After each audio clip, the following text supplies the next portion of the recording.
Good afternoon, everybody. What is going on? I am jeffgrantMEDIA, and today's real user review, we're going to talk about the Huckberry Danner Mountain 600 GTX hiking boot.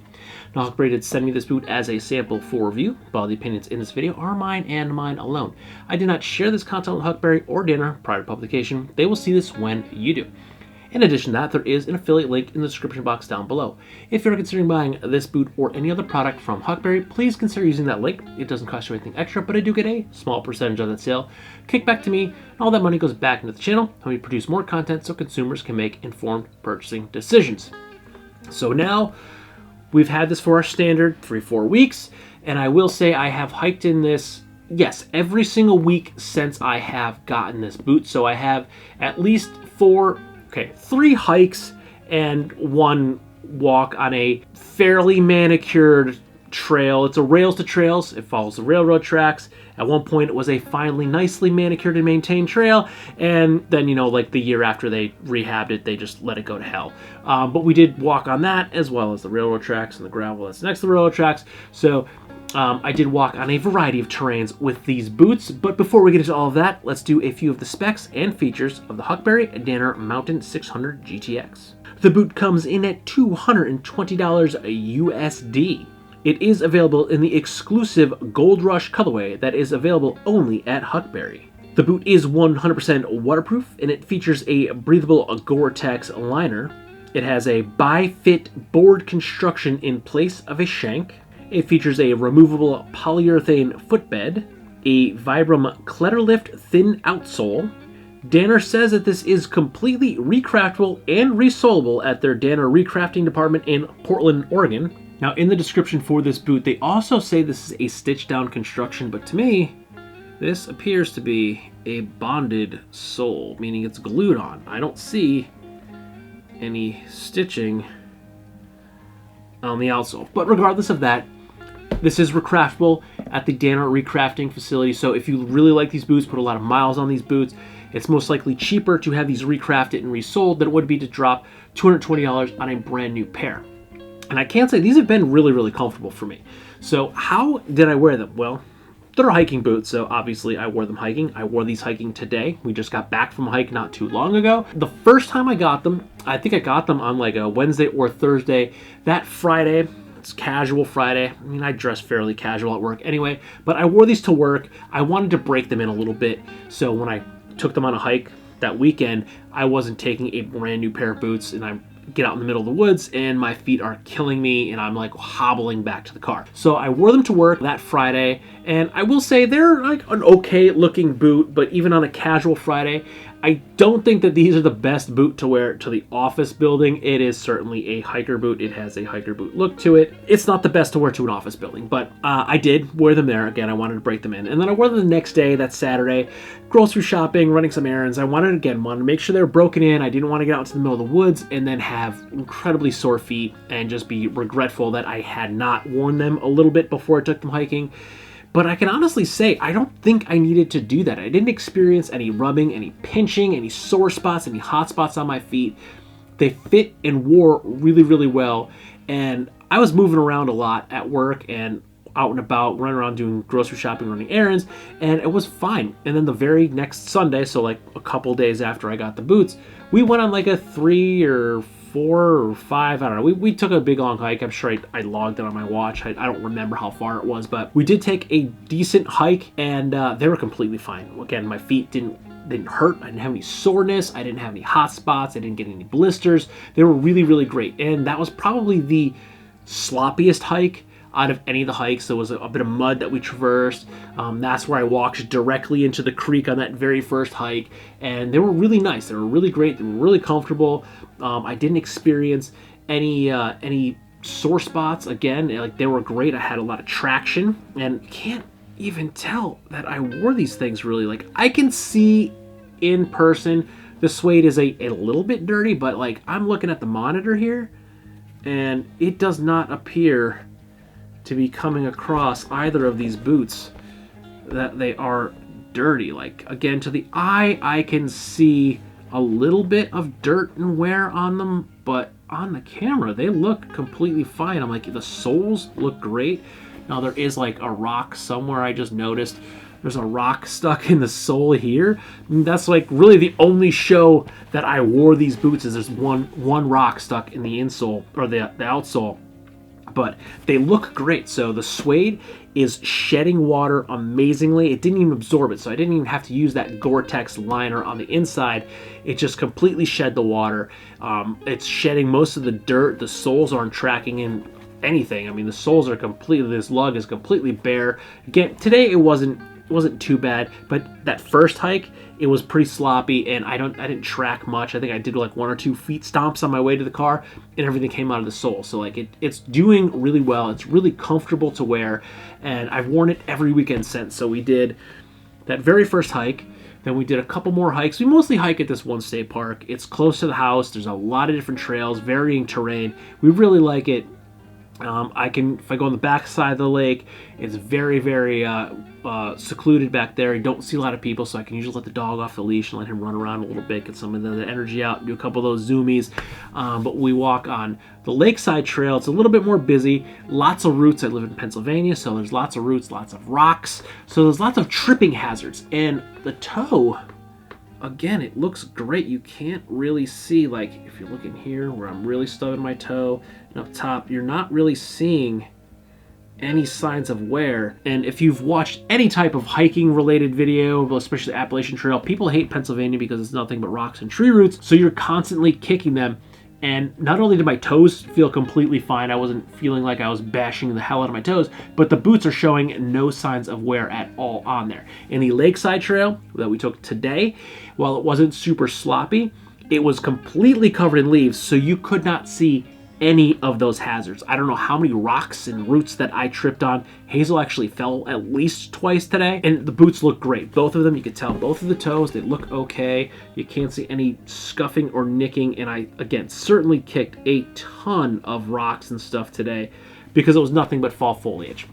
Now, one of the other walks we did on the rails to trail, we were walking on the railroad tracks, trying to balance a little bit, hard to do when the dog pulls constantly, but we were walking on the railroad tracks, we're walking on the gravel. Now, it's not like regular crushed gravel, it's like chunks, like I'd say they're like fist size, maybe a little bit smaller, and it's not easy to walk on, and these were fine. They were completely comfortable. I didn't feel like I was getting stabbed in the feet because I have done that before in sneakers, and I feel like I'm getting stabbed at the bottom of the foot 1,000 times. But the soles were really good. They protected my feet from that. They were comfortable enough to walk on it. I didn't twist an ankle walking on it as they slip and slide off from underneath my feet.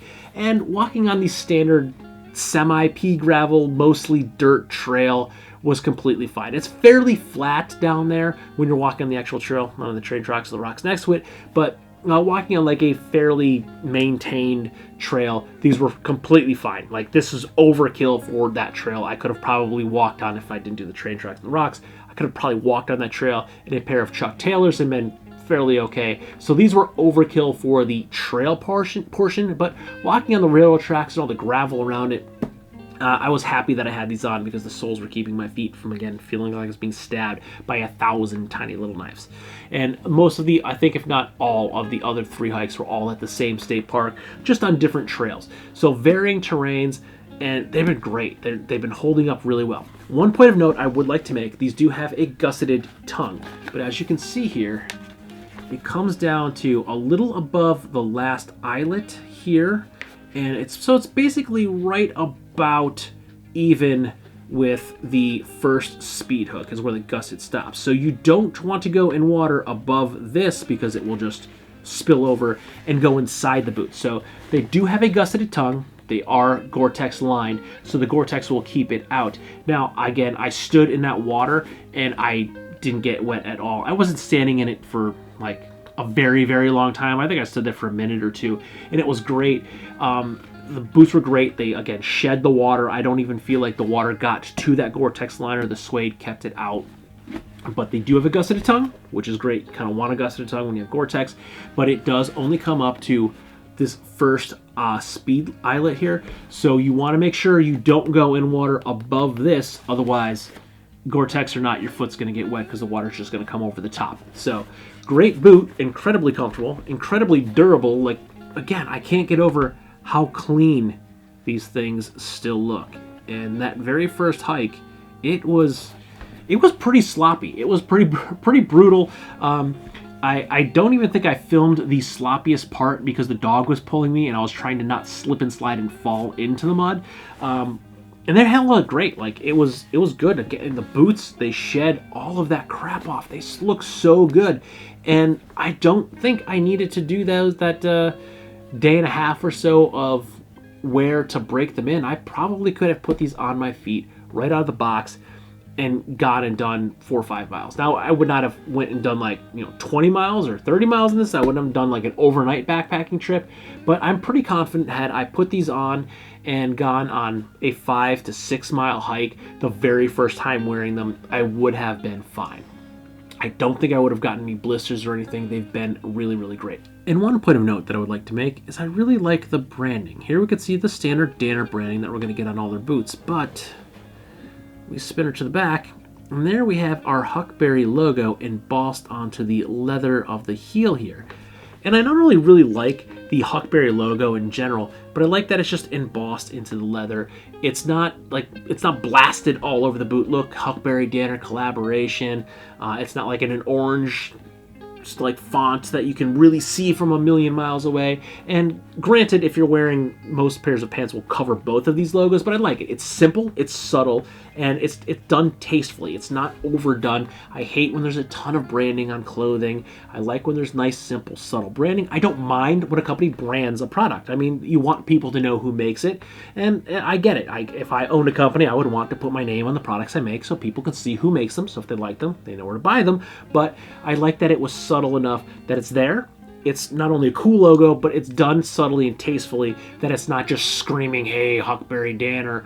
I like the actual logo of it. And another stylistic point that I completely forgot about is I like the stitching here that holds the laces in place. I think it just looks really cool, and it's very functional. It keeps the laces from sliding around. It keeps the tongue in place so it's not sliding. Now, it is gusseted, so it's not going to slide a ton, but it could still shift one way or the other, and it could bunch up and become uncomfortable. So this here that I'm calling stitching, I'm sure it has a name, I just don't know what to call it. It looks cool, and it is completely functional by keeping this tongue from twisting on you back and forth, making it very uncomfortable, and then potentially giving you a blister. But all in all, yeah, the Huckberry Danner Mountain 600 GTX, this is a great boot. I've really been enjoying wearing them. I liked the look of them, and I slept on the last Huckberry Danner collab, so when this came out, I jumped on it, and I'm glad I did because it's a great looking boot. It's not a boot to wear to work. It's not a casual boot that I can also wear to work and then go hiking in. Maybe if I lived someplace in the Pacific Northwest that's a lot more outdoorsy than like Scranton, Pennsylvania, but it is certainly a great hiking boot. I found it to be very comfortable. It gave me all the support I needed. It kept me dry when I intentionally walked in water to see if my feet would get wet, and I did do that on the return hike back to the car, so I didn't have to complete the hike with wet feet had it leaked, but it didn't leak. It was completely dry, completely comfortable. So all in all, I'm very satisfied with the boot. It's been a great boot. It's been incredibly comfortable, even much more so than I had anticipated. I would say, honestly, the past like 2 pairs of hikers that I've gotten from Huckberry have been great boots. They've both been really comfortable right out of the box. I've put a lot of miles on my last pair. I'm going to put a lot of miles on this pair. So I'm excited to continue to test these and use these in some of these hopefully snowy conditions that we're going to be hiking in coming up here. So stay tuned. I will probably be doing an update maybe towards the middle or end of the winter once I can get these in a few more scenarios. But thus far, I'm incredibly satisfied with these boots. They've been really comfortable, like way more comfortable than I expected them to be. Yeah, I'm satisfied. So if you're looking at them, thinking about them, it's a great boot. It's a good looking boot. I love this Gold Rush colorway. This is like that exclusive colorway that Huckberry does with Danner on the site. And I like the color. It fits into a lot. So maybe the style of this does scream hiker, but some of the other boots that are in this Gold Rush colorway, they fit in easily in a casual setting. I can wear them to work on not only a casual Friday, a lot of them will fit into a business casual look, but I like the Gold Rush colorway. I like the boots in general. I'm been a big fan of Danner boots, and the more I wear them, the more I'm loving them. So yeah, if you're looking at them, snag a pair. I don't think you'll be disappointed. And for point of reference, because I completely forgot to mention this, I wear a size 8.5 on the Brannick, but generally I wear a 9 in a sneaker and some boots, and I have found that 8.5s and Danners for me are a tiny bit too small, so I got these in a size 9, which is my sneaker size, and they fit really well. So these are a size 9, which is what I would translate. I wear Vans and Chuck Taylors in a size 9, and these are a size 9, and they fit me just like a pair of sneakers, and they are incredibly comfortable to wear. So if you are looking at them, I would say possibly size up a half a size from your Brannick size, and you should be good to go. So with that, if you like this video or any of my other videos, don't forget to like, comment, share, and subscribe. Smash that big red button and ring that bell right next to it so you get notifications the next time I post a brand new video. Good night.